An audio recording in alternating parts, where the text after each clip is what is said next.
So I'm Cornell Clayton, Director of the Foley Institute. On behalf of the Institute, I want to welcome you out to our event today. This is the second event we have in our series this semester on the 2024 election. Last week we had a great conversation with David Lublin about the state of American political parties.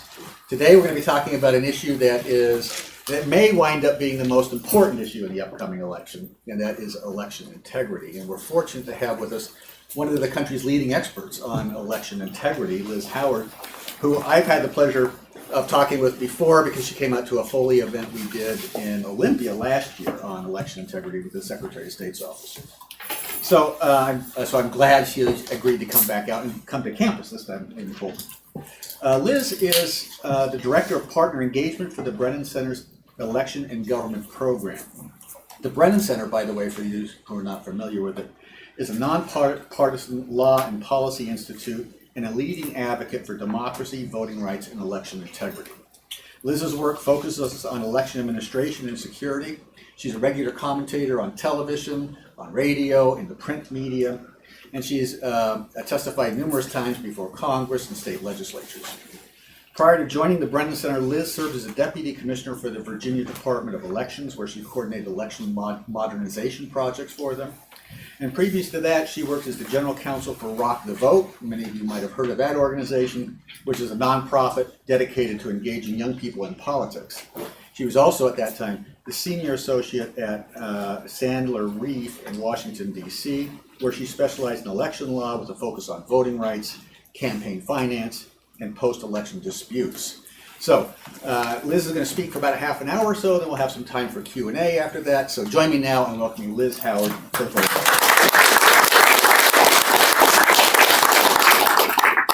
Well, it is so great to be here. This is such a gorgeous campus, and it was a great drive down from Spokane. So thank you again for having me. I'm just going to quickly go over talking about kind of what the election official community looks like right now, because I feel like there might be some misperceptions. We have about 8,000 to 10,000 local election officials in this country. The typical local election official is a 50 to 64-year-old woman who makes about $50,000 a year. 80% of our local election officials are women. And in 2017, they were informed by the federal government that they're responsible for protecting our election infrastructure against foreign adversaries such as China and Iran. We've seen a huge change since the designation by the Department of Homeland Security of election infrastructure as critical infrastructure. In the improvements that they're making from an election security standpoint. Unfortunately, we've also seen a big increase in threats against our election officials.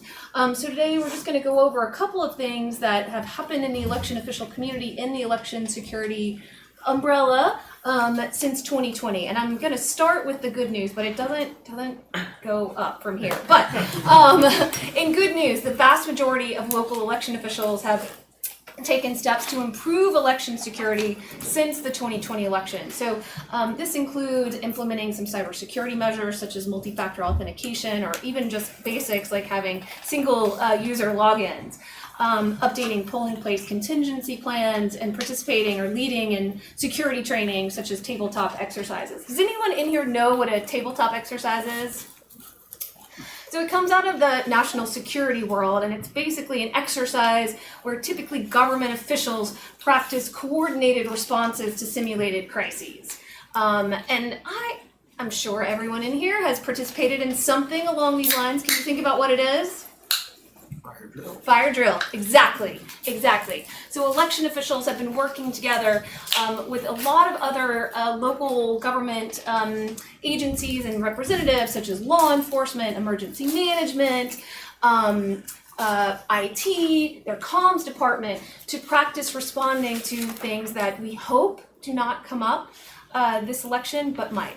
So for instance, one of the things that we will talk about a little bit has to do with the potential for AI to impact the election. So election officials, for instance, have been practicing how to respond in the event that there is an AI-generated video that goes viral on social media indicating that there is violence at the polling location when in fact that's not true. So working with law enforcement is the most common step taken to increase the safety of election officials and staff. Election officials, as we'll see, have been subjected to a number of threats and harassment and other abuse, and we have seen the election officials really start to build relationships with their law enforcement, not just to help keep them and their staff safe, but voters and our election infrastructure safe as well. So local election officials are most likely to coordinate with local law enforcement. This we've seen spike again since the last cycle. 86% of election officials said that they now have a current contact with local law enforcement. And we're seeing an increase in the number of local election officials that are establishing relationships with state and federal law enforcement as well. Threats, harassment, and abuse. I mean, it is wild to me. 1 in 3 of our election officials have been threatened, harassed, or abused. I was an election official just about 6 years ago. I made multiple unpopular decisions. No one ever threatened to kill me. No one ever threatened to kill my family. And no one ever poisoned my dogs.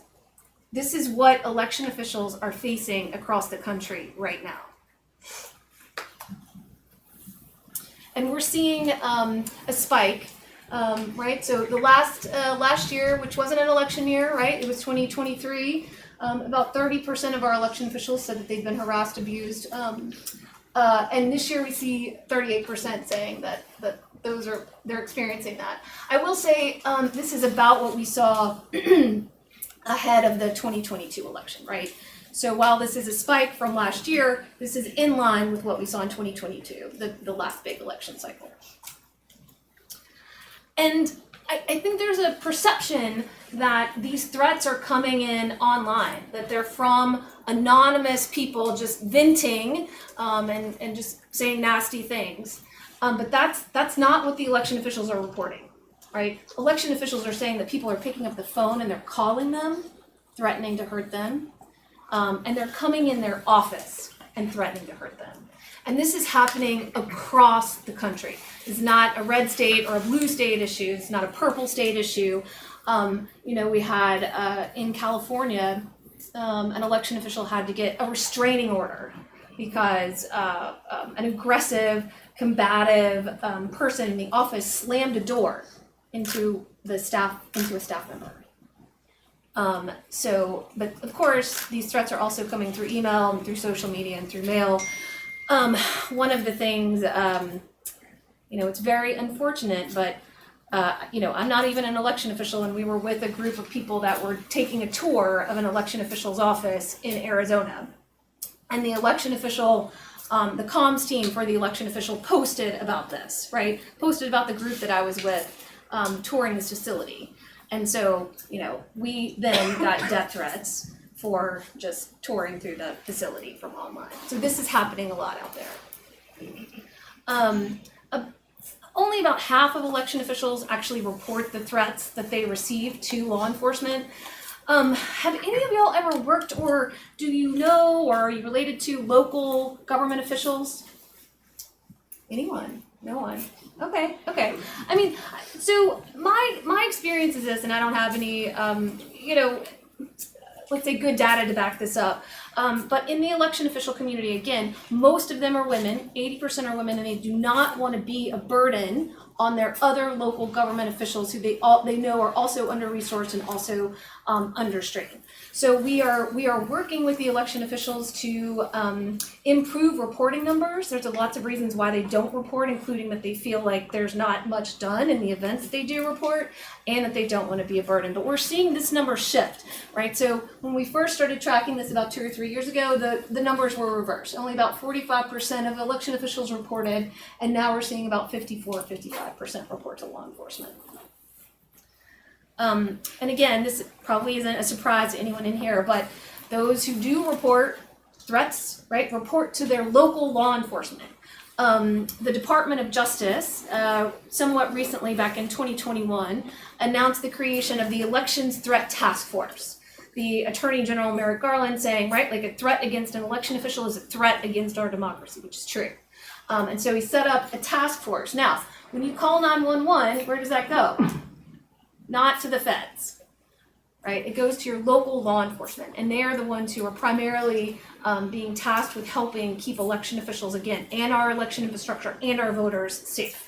But the task force has done important work, and holding people accountable for making these illegal threats is a critical part of what we need in order to prevent and discourage these threats going forward. Again, I'm every time I see this, I'm so astounded. Half of local election officials worry about their colleagues' safety, right? And more than 0.25% worry that they are going to be assaulted. 4 in 10 election officials are concerned about being doxxed. Who knows what doxing is? So doxing, and someone correct me or help me if I need to, right? Like, it's the intentional posting online of somebody's personal information, right? That would enable somebody to do something terrible to me, such as swatting me. Anyone know what swatting is?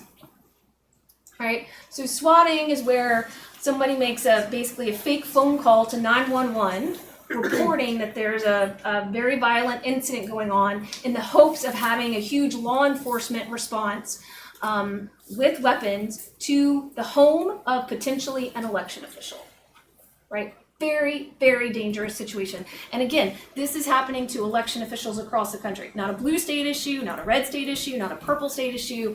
The Missouri Secretary of State, I believe, was taken out of his home in response to a swatting call in January. We saw the Maine Secretary of State get swatted shortly after she made the decision to keep Trump off the ballot. We've seen secretaries in swing states be swatted. This is happening to our election officials across the country. And then going back to our 2022 survey, and again, like the election officials were communicating about this early, they said that social media was making their jobs more difficult and more dangerous. And, you know, they agreed. Social media is responsible for spreading false information. And again, the local election officials are saying the false information about what they do and what their job is making it more dangerous for them to do their job.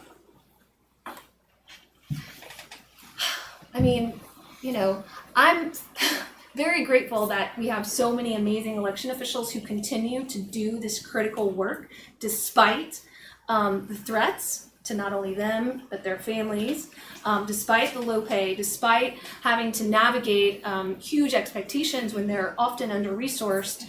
But, you know, it's not surprising that we are seeing local election officials leave the profession. This is about 1 in 4 this year, so that they know of 1 or 2 other election officials who've left their jobs because of concerns about safety. Another slide I didn't put in here shows that about, I think our survey shows about 1 in 5 local election officials will be conducting their first presidential election this cycle. New local election officials are less likely to be aware of all of the support and all of the resources that are available to help them conduct safe and secure elections, which makes it more likely that they're going to make a mistake, which makes it more likely that people are going to, it'll, you know, in turn spur on the conspiracy theories, which will in turn lead to more threats, and the cycle just continues. In good news, again, and we really have such a great example of the election community resiliency right here in Washington State. So I don't know if many of you saw this, but back in November of 2023, multiple election official offices here in the state received envelopes with suspicious substances. At least some of the press reports indicating that there were fentanyl or traces of fentanyl in some of those envelopes. And Julie Wise, who's the election director in King County, again, election officials in Washington State and across the country facing real big challenges right now. And she got up and said they're intentionally trying to break us enough to stop elections, and that's not going to happen. It quite frankly did the opposite. It lit a fire underneath us. So the core of local... By the way, that happened in Spokane, in the elections office in Spokane, which had to shut down for 3 days while they tried to count ballots. 3 days, yeah, in the middle of counting ballots. Yeah. So again, please think back to 2020 and all of the people that were very unhappy when there was not 100% complete results on election night, right? I can't imagine what would happen, right, if you had to shut down counting for 3 days in one of the swing states that determined the outcome of who's going to sit in the White House or who's going to control the Senate.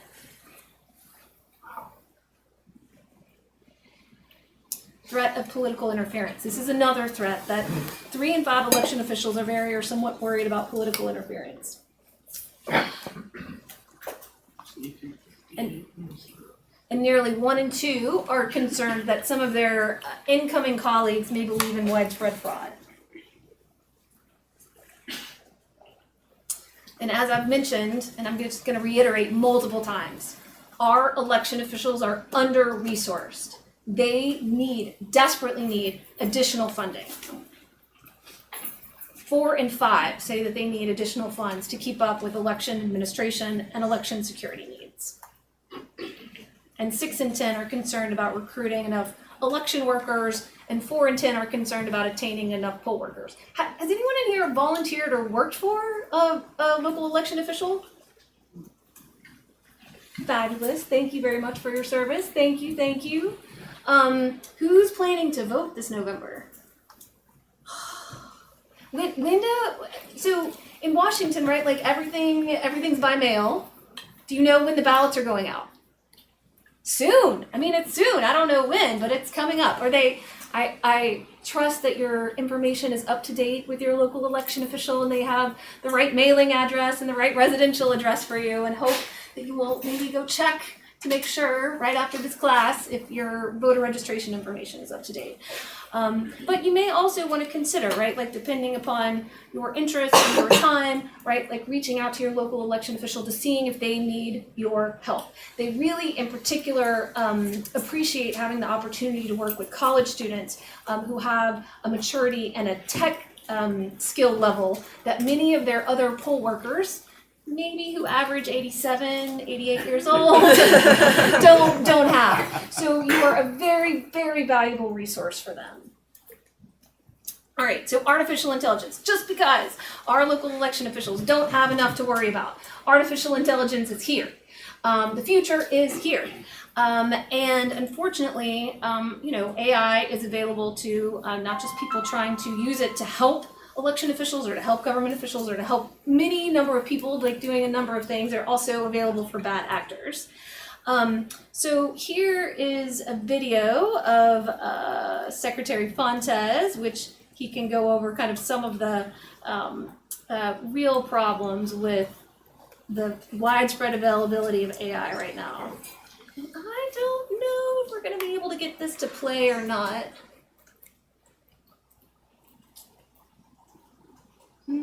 Okay. Hi, I'm AI Liz Howard. The real Liz Howard created this deepfake using a cheap online tool. This tool could be used by bad actors who pull publicly available video of an election official, say from a legislative hearing, to train an avatar, like me, who provides false information designed to trick voters. 它还可以用于针对任何语言的特定政党、性别、种族或民族的成员。 So I don't speak Chinese, right? But my avatar does well, right? So she is warning you, right? Like that this technology can be used to target specific communities to provide them with inaccurate, false information about how to vote, who's on the ballot, etc. Hi.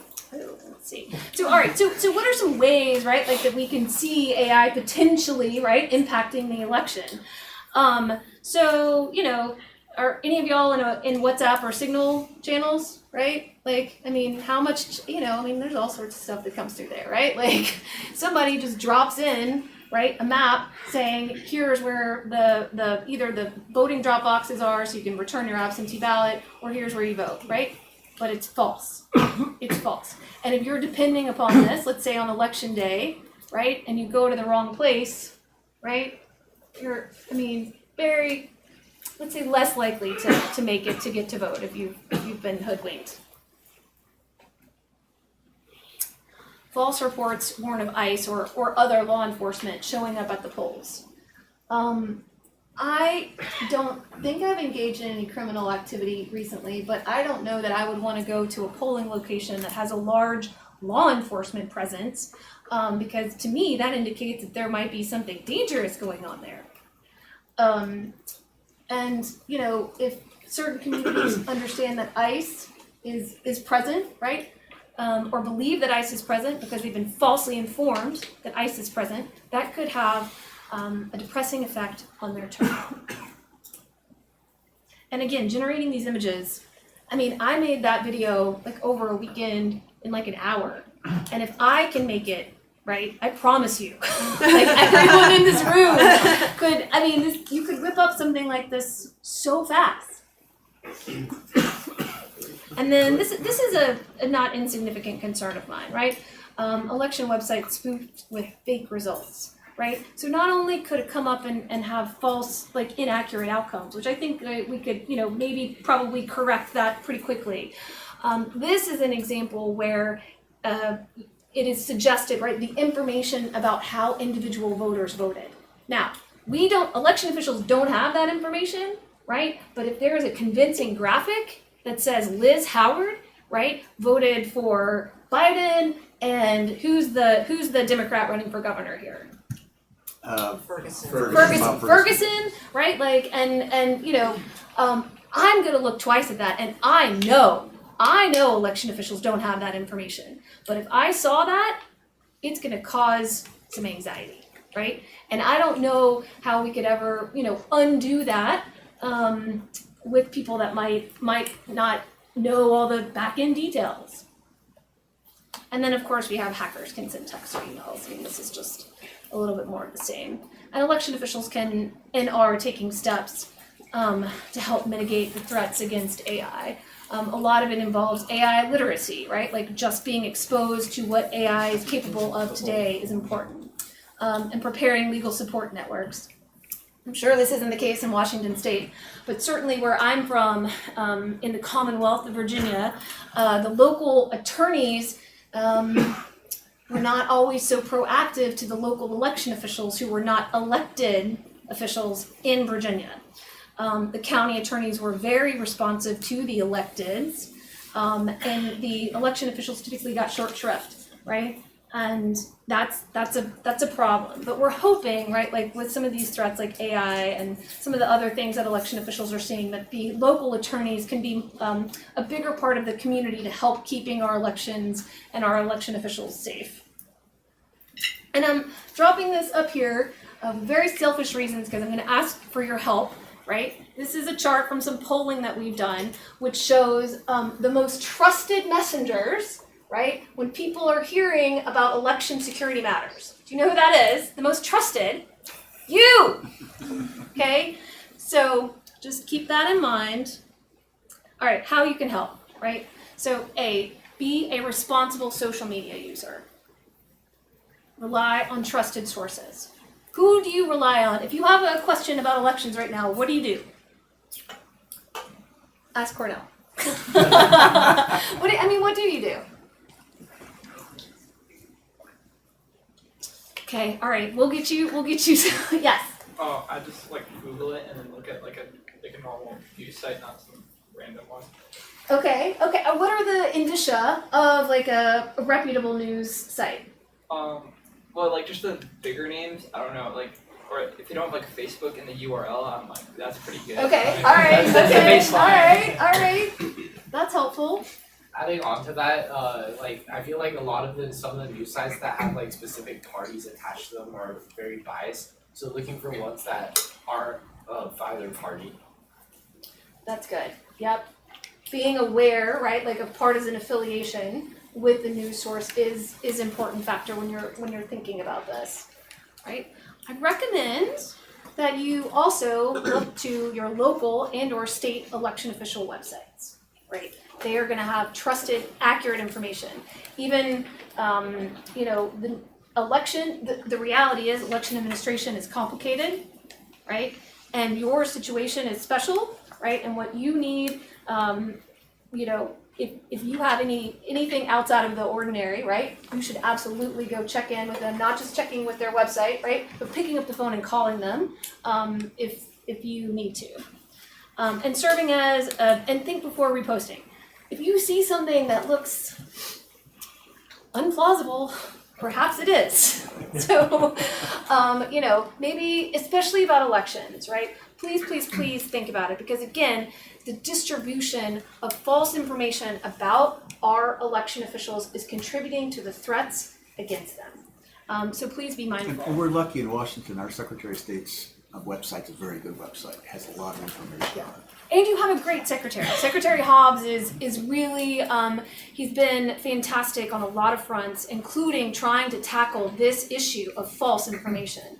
But it's a huge hill to climb, and he certainly can't do it alone, and he needs your help. And his predecessor, Kim Weinman, was really good too. So, yeah, we had a really good Republican, a really good Democrat in that role, and they've both done great jobs. Yeah, I mean, and we feel very lucky. Former Secretary Wyman now does a lot of work with us at the Brennan Center, and she is a member of the Committee for Safe and Secure Elections, which is a group of, a bipartisan group of law enforcement leaders and election officials that work together across the country to help election officials and law enforcement prepare for threats or worse, right? And again, working to help keep our election officials safe. Be a poll worker or election volunteer. Again, when you go to their website, right, like you can get their phone number, you can find out if they need your help. And, are there like voter protection hotlines here on campus? Anyway, maybe find out if that's an option, because that way you can also provide assistance to your community members in the event that they try to go vote and have any challenges, they can call you. But there we go. Please let me know.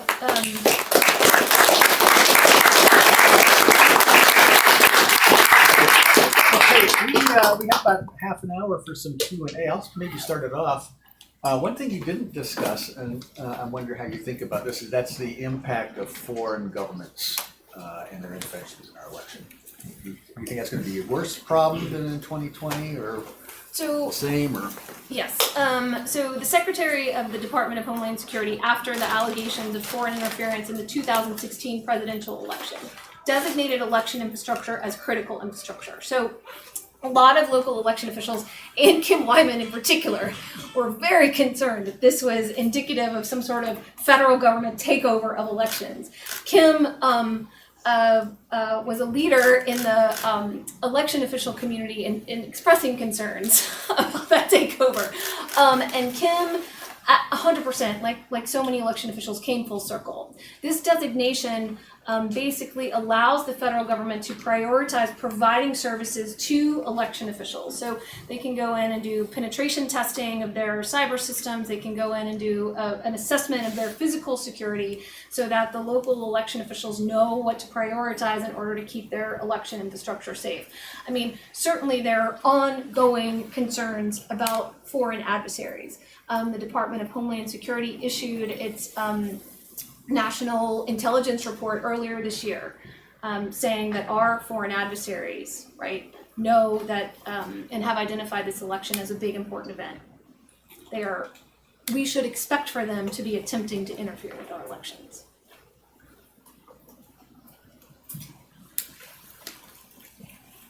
Yes, sir. Are any of these threats to local officials coming from the left? So, there's not a database, right, of these threats. The DOJ has engaged and I think charged around 20 people so far.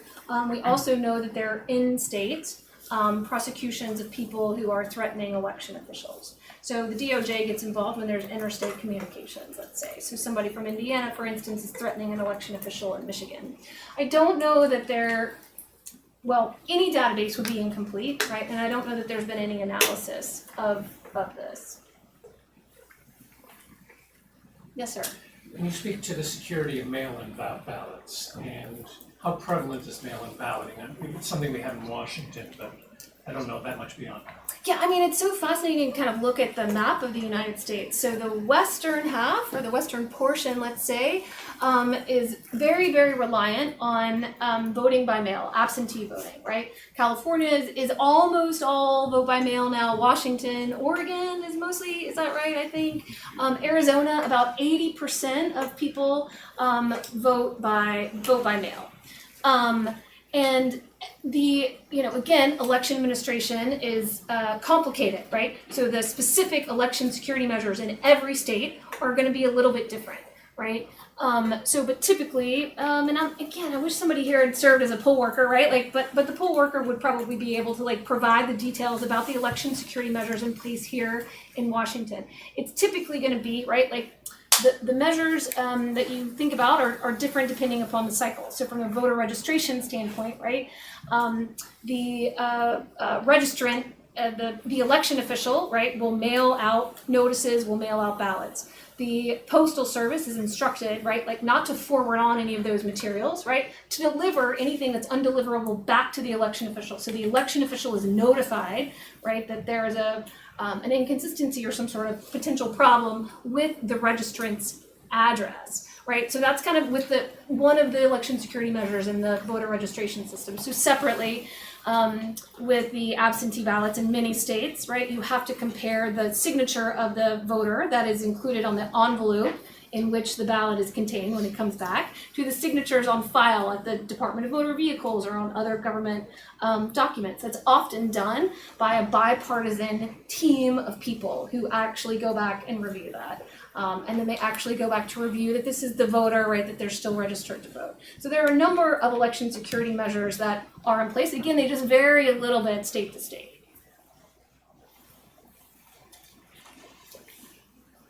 Yes, sir. One question I had was, so you have data from 2022, 23, 24 on how election officials felt safe, but can you speak to during 2020 how safe they felt? Or is there any data on that? So here's what I have, right? So I have a question that we started asking around 2021, 2022. Do you think that threats have increased since 2020? What's the increase since 2020? So we don't have threats reported data prior to 2020, but we do have what the election officials feel, whether or not threats have increased since 2020. So 77 to 70% of election officials say that threats have increased since 2020. But there were threats in 2020. Before, I guess, January 6th. Well, yes. I mean, and I feel very lucky because I get to do a lot of the work with our election officials. So there were threats, but what I think I found so striking is that after the election, many of those who were threatened kind of felt ashamed, right? They weren't talking to their colleagues, right, across the country about what had happened. I mean, the election director here had to leave her home because of security concerns. And when we were able to, because we were talking to other individuals, right, piece it together that this was a national phenomenon, right, and bring them together, that is when, right, they started talking about what was happening and the responses and what steps could we take to prevent others, right, from facing these same things. It's like Kim Wyman, right, she's now spending a lot of her time, right, trying to prevent other election officials from going through what she went through. Yes. Do you mind speaking on the prevalence or security of electronic ballot return, for instance, with UCAVA voters? So there's two pieces to this, right? So one is going to be electronic ballot delivery, right? You getting in your inbox, right? A ballot that you can print, right? Separately, there's going to be electronic ballot return. There are a lot of concerns about the security of electronic ballot return. DHS, in partnership with, I believe, DOJ, CISA being the Cybersecurity Infrastructure Security Agency at DHS, which is the agency inside DHS, which is mainly responsible for the election security piece. And the EAC issued a directive which was, I believe it was classified originally. I believe it's recently been declassified. It was originally for official use only, so I think now they've struck that designation, so I think it's available for all. But in summary, that assessment said that electronic ballot return is not ready for prime time yet. Yes? Can you speak on providing an ID the idea of providing an ID when you go to vote? That is a hot topic. So here are my thoughts, right? So I, again, speaking about I don't think that there's a single election security measure, right, that is going to address all these concerns, right? And if you pull back, right, they had and have voter ID in Georgia, right? And they had it in 2020. I was down in Georgia after the 2020 election, and the fact that there was voter ID there did not convert any of the people that had questions about the validity of the election to believing that the election was accurate, right? I didn't see differences between people's faith and confidence in election integrity based on whether or not they had voter ID, right? I think that you have to have an entire system that works together, right? I don't think that you can pinpoint one specific measure and say that's the critical one in order to ensure election security. Have you seen any impact on Gen Z signatures not matching up from mail-in ballot and then it not being tabulated? I don't have any data, but you should talk to your local election official. They might have thoughts. Yes, sir. So what are your thoughts on automatic voter registration potentially causing potential issues with infrastructure and maybe even election integrity as it becomes more popular? I mean, tell me more, right? What? As automatic voter registration becomes more and more prevalent, do you think that it could cause concern for logistically as potentially even more people vote, or as more ballots get sent out, or do you think that it might have that there might be increased concern for election security as So let's talk about automatic voter registration, right? And again, right, this can vary kind of state to state a little bit, right? So tell me if we're on the same page. But when I think about automatic voter registration, it's when I go into typically the DMV, let's say, but it could be a number of other government agencies, right? I say I want to apply for a license, and unless, right, I'll hit a screen where I have to say, no, I don't want to register to vote. If I do not select no, right, then I am automatically registered to vote. And some states do this better than others, right? We implemented a form of this in Virginia when I was there. Some of the big challenges that we faced, candidly, were with the DMV. The DMV had been working on this process, which we talked about as making voter registration paperless at the DMV for 10 years.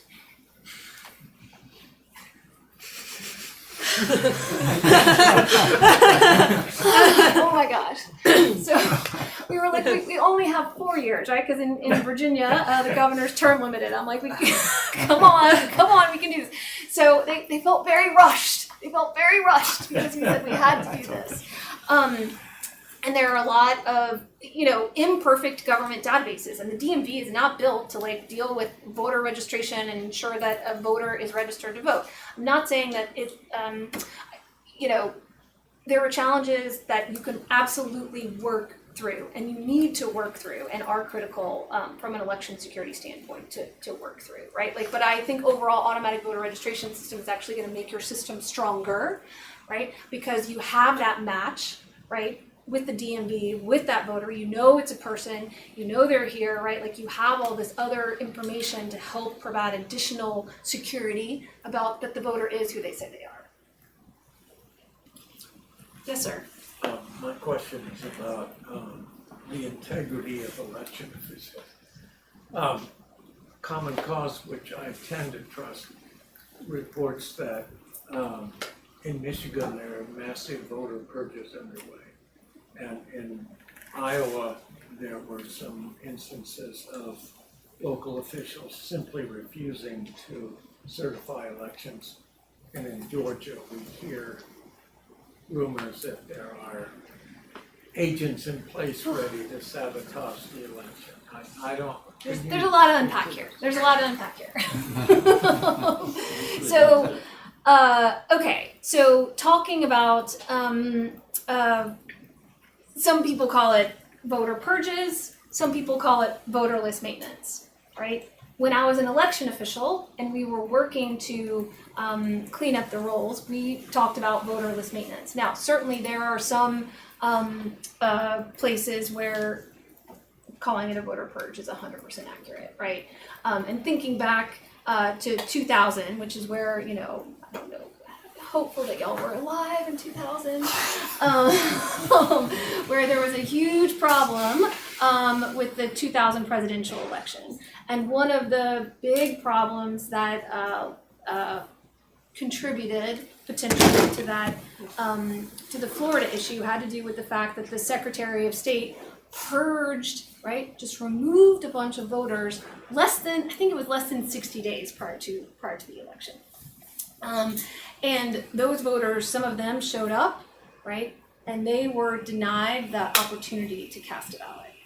In response to that, the federal government passed HAVA, the Help America Vote Act, and part of HAVA requires that in the event that somebody going to a polling location says, I'm registered, right, the election officials have to give that person a provisional ballot, right? That provisional ballot is part of the post-election canvass process, right?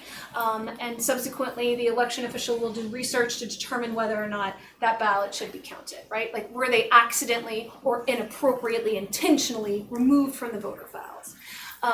The election certification process is something that is a problem, right? So what we're seeing in this, again, like the election administration world has just undergone this like radical transformation. When I was an election official, we were so happy to be ignored, and now they're getting national press attention. So what we are seeing in some states, like Arizona is the one that I'm thinking of right now.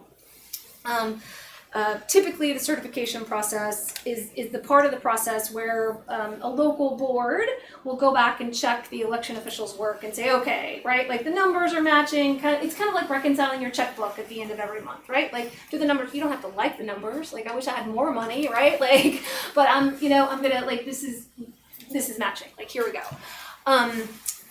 Some local election officials, for what appears to be political reasons, and it's more the electoral board members, not necessarily the officials not necessarily the administrators, let me put it like that, have decided that they were going to refuse to certify the results of the elections in their county for statewide offices. Now, this poses a not insignificant problem for the state election officials who are responsible for certifying state elections, right? What are the state election officials going to do without reliable results from that one county? What do you think they should do?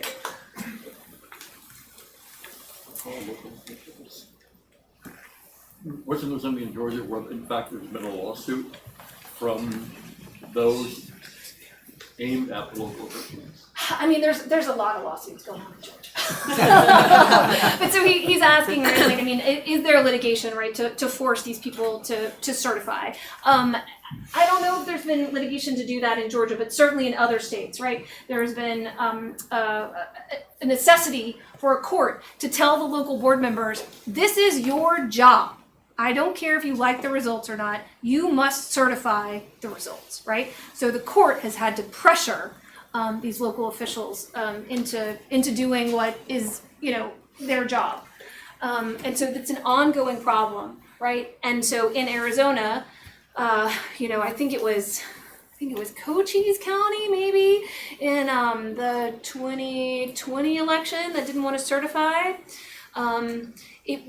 Had the secretary, who's now governor, it was Secretary Hobbs, so she's now Governor Hobbs in Arizona, but had the secretary, right, had to certify the election, because in presidential elections we have really tight timelines, right? We got to keep going. It wouldn't have changed the outcome of the statewide results, right? But I fear, right, that had they moved forward when a local county refused to certify, right, that why would any local county that didn't like the outcome of the results ever certify the election again? Crisis. Just a big crisis. So there's lots of work and ongoing work, right, like to educate the local board members about what their responsibilities are. Thank you. Are there any federal laws or state laws to coerce them into doing their duty? So one of the, I don't want to say no, but not that I know of. Let me put it like that.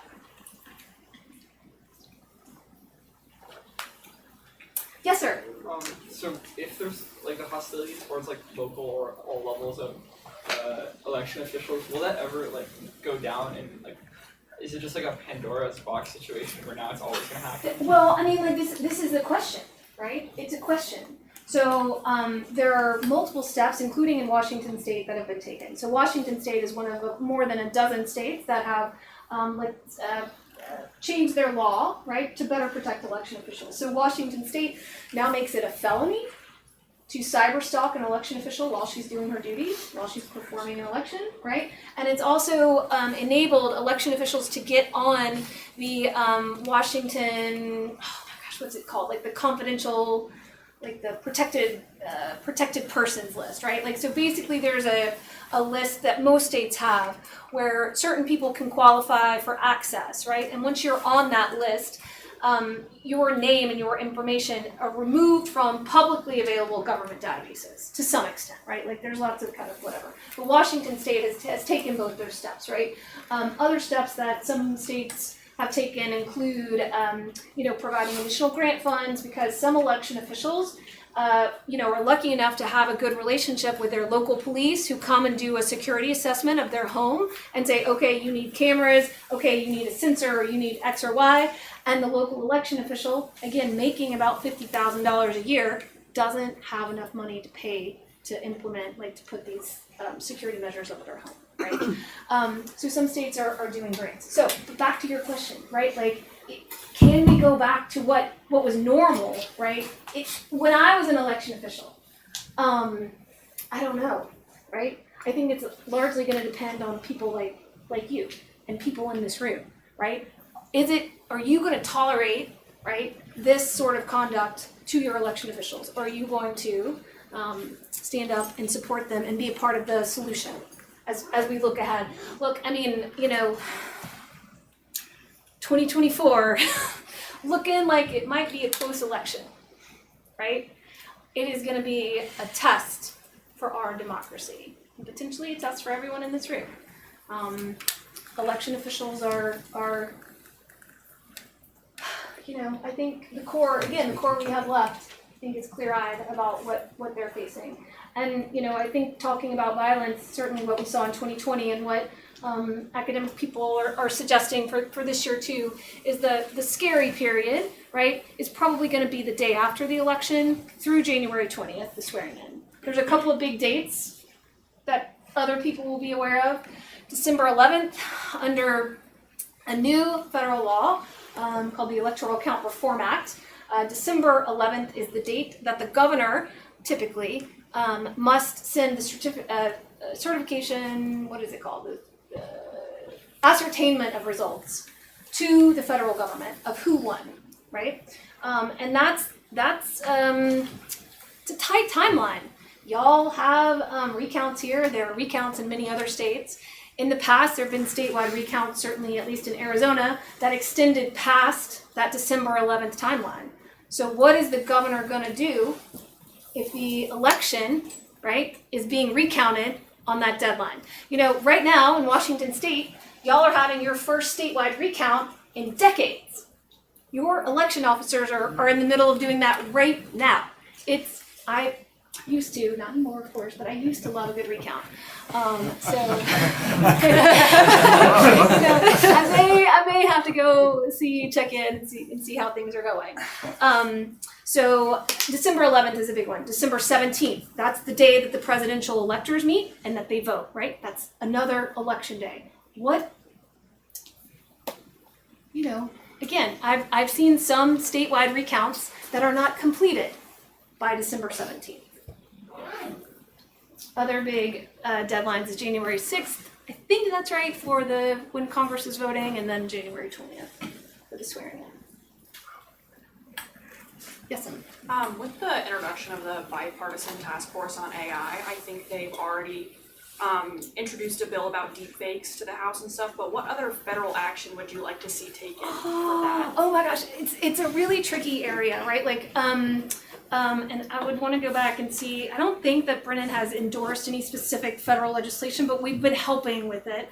And so I'm happy to talk to you kind of maybe after this about some of the details of what we've been doing, because I'm just not up to date, so I don't want to share inaccurate information.